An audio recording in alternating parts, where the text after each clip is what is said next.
Green River serial killer. You may have never heard this name before, but at one time, this name was a symbol of fear for Americans. This person had an obsession with killing girls. His lust was so high that he used to sleep with dead girls. His cruelty had reached such a level that he himself did not know how many lives he had taken. So who was this Green River serial killer? Why was he given this name? Why did the police remain out of his reach for years? And how was he finally caught? Also, why did this person become a serial killer? In this video, we will tell you the whole story of the Green River serial killer in a sequential manner. You will be surprised after hearing the complete information. Before proceeding, subscribe to our channel Scary Zone and press the bell icon so that you do not miss any video. Now let's start this horrifying story. The criminal activities of the Green River serial killer begin on July 15, 1928, when a corpse is seen floating in the Green River flowing through Seattle City of America. The police is immediately informed. Investigation reveals that the corpse is of a 16-year-old girl, Wendy Lee Caulfield. The postmortem report reveals that the girl was first brutally assaulted and then murdered. The police now start looking for the killer, but despite many days passing by, they are empty-handed. Meanwhile, exactly 1 month later, on August 15, 1982, 3 more corpses are recovered from the Green River. The ages of these 3 dead girls were 17, 23, and 31 years respectively. The postmortem also reveals that the same brutality was meted out to these 3 as was done to the first victim. The police was still trying to solve the mystery of these murders when 3 more bodies of girls were found in the areas around the same river between October 8, 1982 and November 7, 1982. This incident created a stir in the entire state. The police and administration started searching for the murderer with full force, but no clue was found.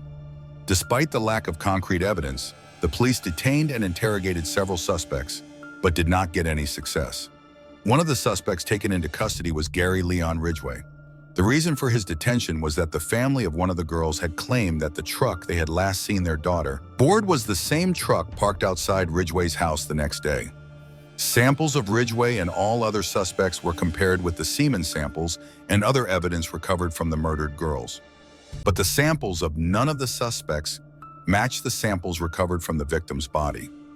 As a result, all the suspects were released.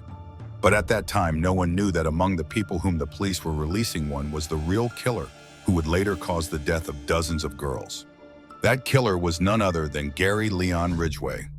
Gary Leon Ridgway was born on the 18th of February 1949 in the U.S. state of Utah.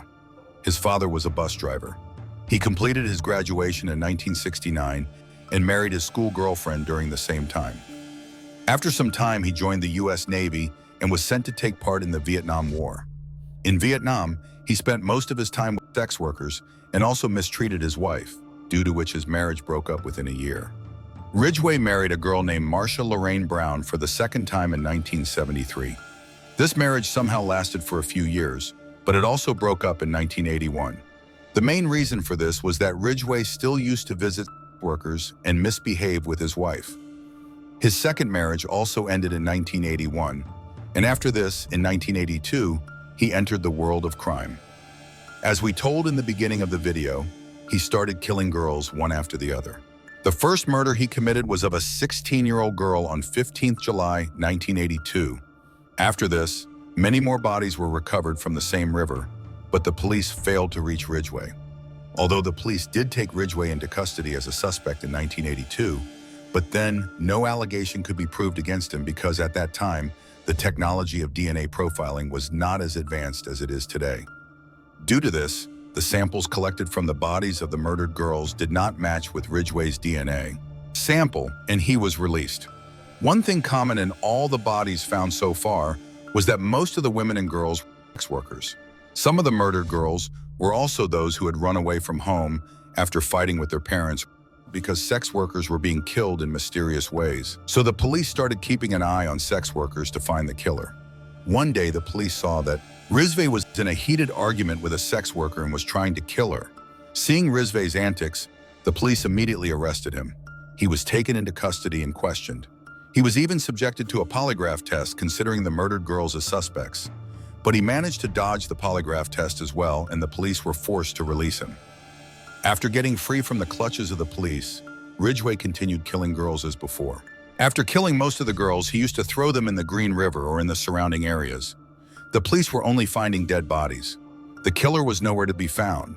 Therefore, this unknown killer was named Green River Serial Killer by the media. The reason behind giving this name was that the bodies of 5 girls were found in Green River continuously, and most of the bodies were found in the areas around this river. In the next few years, the number of girls who died had increased to more than a dozen, but the police still had no clue about the killer. On the other hand, after retiring from the U.S. Navy, Killer Ridgway used to work as a painter in a truck factory. He was so clever that he used to work in the factory during the day, and as soon as the evening fell, he would go out to hunt for girls. According to the revelations made later, Ridgway kills more than 15 girls between 1982 and 1992. But the police have not been able to catch him till now.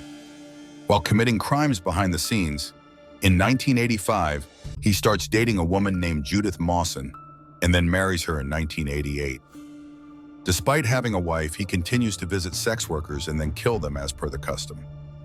When the series of finding dead bodies does not stop, the government forms the Green River Task Force just to catch this one serial killer. This task force also tries its best, but does not get a single clue. When the task force does not get any success from anywhere, then once again a list of suspects is made, and then all the suspects are called to cooperate in the investigation. Once again, Ridgway's name was also included in the suspects called. After initial interrogation on April 7, 1987, the police collect samples of Ridgway's hair and saliva. However, even at this time, the police does not get much success from these samples, and Ridgway continues to roam freely and kill as per his wish. In the middle of all this, the year changes and 2001 comes. Ridgway had committed more than 50 murders till now. On the other hand, the samples which the police had collected on April 7, 1987 are again tested. With the help of latest technology, it is decided to do DNA profiling. By 2001, the technology of DNA profiling had developed a lot. When the DNA of the samples collected in 1987 was tested once again around 2001, the police got a big breakthrough. In fact, the DNA of Ridgway matched with the DNA of the semen recovered from the vagina of the 3 girls killed in 1987. Not only this, the first girl killed in 1987 had a cloth wrapped around her neck. There was a special type of paint on that cloth. After matching Ridgway's DNA sample, that paint was matched with the paint of the factory where Ridgway used to work. This paint also matched. Now the police had solid evidence against Ridgway. It was clear that Ridgway was the murderer of all the girls who had died so far.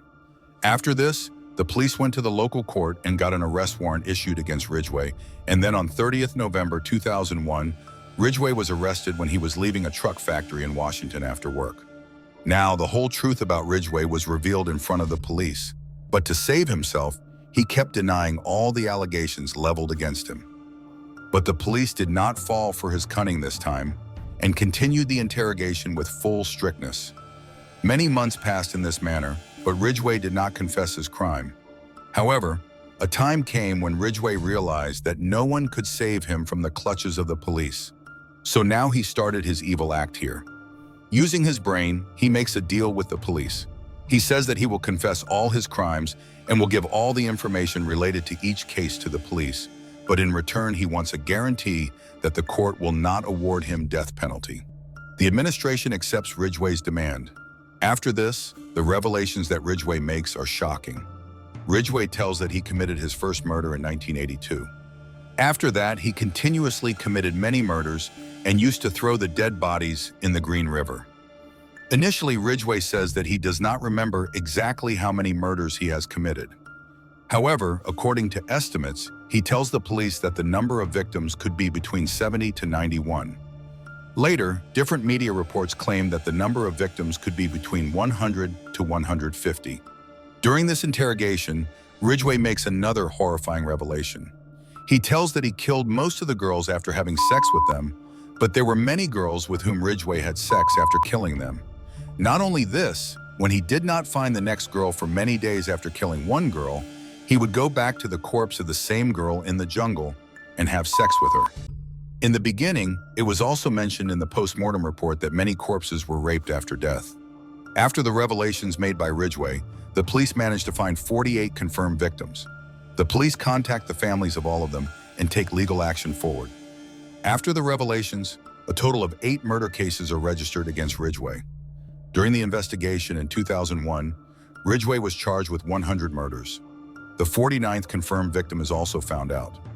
After the entire court proceedings, finally Ridgway is sentenced to 48 life imprisonments for 48 different murders. You may find it strange to hear this, but the U.S. court has sentenced Ridgway to 480 years of life imprisonment. Out of this, 10 years of sentence was for destroying evidence. Not only this, the court also writes in its verdict that as long as Ridgway is alive, he will not get parole even for a day or an hour, which means he will never be able to go out of jail in his life.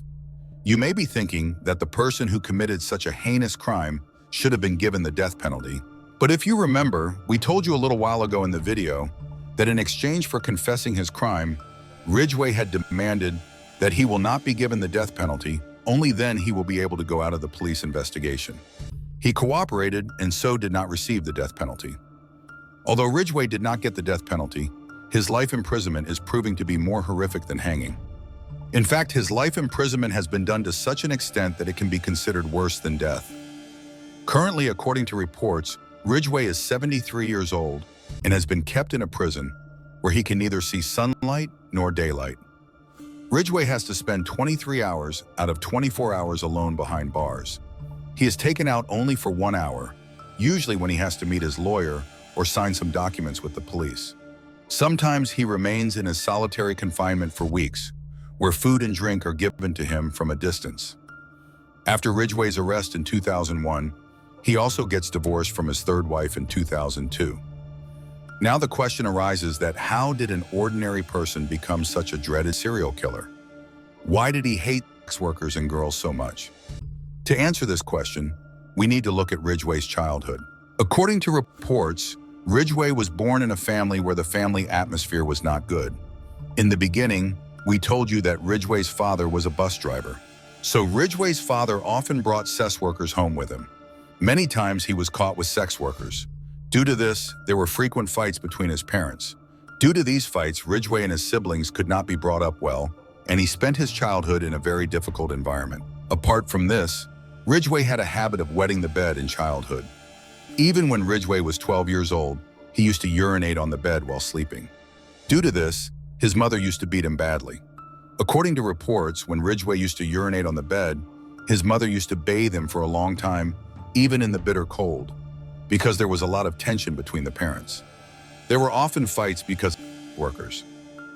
This made Ridgway hate sex workers a lot. Ridgway also started hating his mother because of his mother's beatings. With time, this hatred grew so much that he started killing sex workers. During police investigation, Ridgway also told that when he killed a sex worker, he got a lot of satisfaction. Also, when he killed a woman, he felt that he was killing his mother. He got happiness from this. According to Ridgway, he felt that he was taking revenge from his mother for his childhood. Due to the murders committed by Ridgway and his revelations, he is considered the second most dangerous serial killer in the history of America. Many films have also been made on his brutality.